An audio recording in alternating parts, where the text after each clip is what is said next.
قرآن theory کی آگ میں نواسے مصطفیٰ نے پریکٹیکل کر کے بتا دیا کہ رب آزماتا ہے اور ہم اس آزمائش سے ایسے نکلتے ہیں۔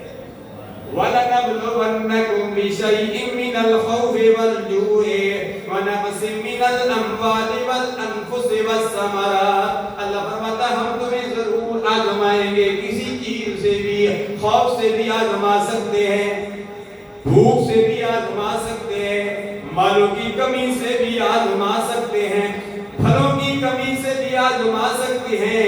علماء فرماتے ہیں پھلوں کی کمی سے مراد جان کی کمی ہے، فرمایا تمہاری جان لے کر بھی آزما سکتے ہیں، تمہارے پھلوں کو جلا کر بھی آزما سکتے ہیں، فرمایا تم سے مال لے کر بھی آزما سکتے ہیں، تمہیں خوف دے کر بھی آزما سکتے ہیں۔ مختلف طریقوں سے رب الجلال اپنے بندوں کو آزماتا ہے۔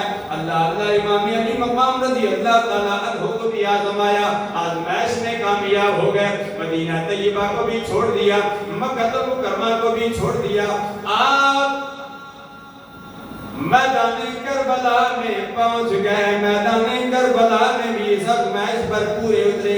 عباس بھی شہید ہو گئے، مولانا محمد بھی شہید ہو گئے، امام قاسم بھی شہید ہو گئے، ابو بکر بھی شہید ہو گئے، عمر بھی شہید ہو گئے، عثمان بھی شہید ہو گئے۔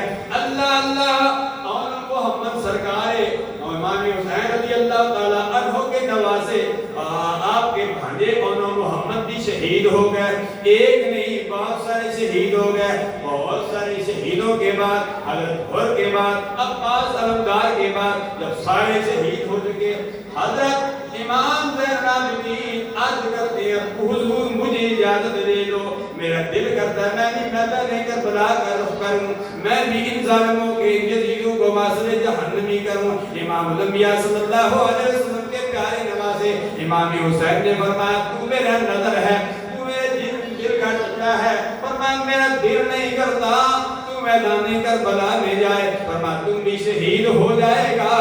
فرمایا یہ نسل سادات کرام کی کیسے چلے گی؟ اللہ اللہ امام زین العابدین کو اجازت نہیں ملی، اللہ اللہ امام حسین رضی اللہ تعالیٰ نے میدان کربلا کا رخ کیا۔ جب میدان کربلا میں پہنچ گئے، میدان